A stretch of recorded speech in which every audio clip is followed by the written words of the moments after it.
These lines look simple, but they broke communities, forced millions to move, and shaped modern conflicts.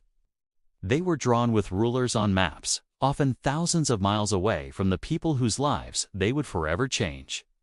This is the story of how colonial lines broke the world.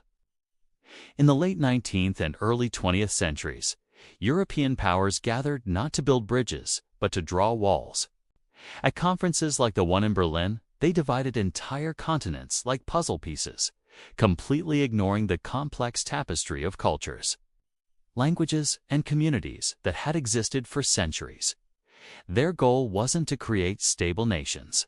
It was to secure resources and expand their empires. These straight lines, drawn across diverse landscapes, were borders for empires, not for people. They sliced through ethnic groups, combined rival kingdoms, and laid the groundwork for generations of instability. The logic was simple: control territory, extract wealth, and maintain power, no matter the human cost. Take the Partition of India in 1947. A British lawyer who had never been to India was given just 5 weeks to draw a border. The Radcliffe Line, splitting Punjab and Bengal. The result was one of the largest and most violent migrations in human history.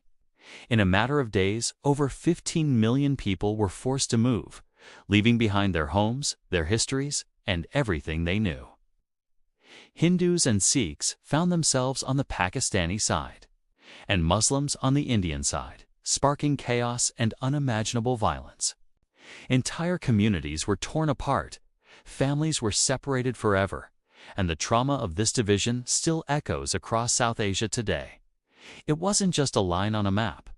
It was a scar carved into the heart of a subcontinent. A similar story unfolded in the Middle East during World War I while the Ottoman Empire crumbled. Britain and France secretly planned its division.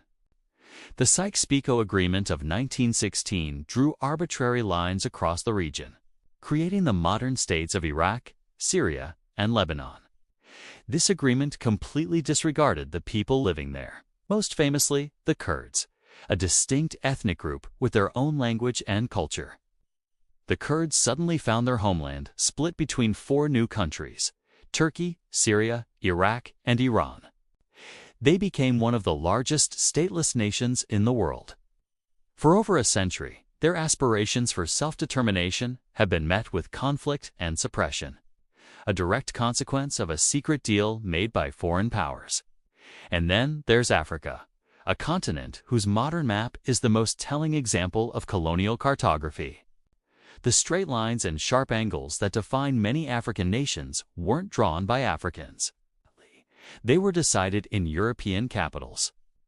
These arbitrary borders lumped together hundreds of distinct ethnic and linguistic groups who had little in common, while splitting others across multiple states. This created a legacy of tension that has fueled countless civil wars, border disputes, and political instability since independence. From the Congo to Nigeria, the challenge of building a unified national identity within these artificial colonial containers remains one of the continent's greatest struggles. These were straight lines with very real and often devastating consequences.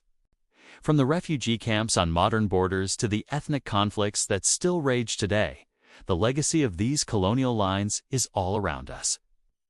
They continue to shape migration, politics, identity, and conflict across the globe.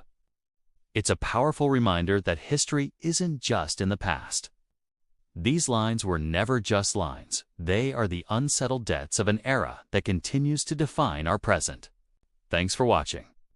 If you want to understand more about how geography and history shape our world, make sure to subscribe for more stories like this.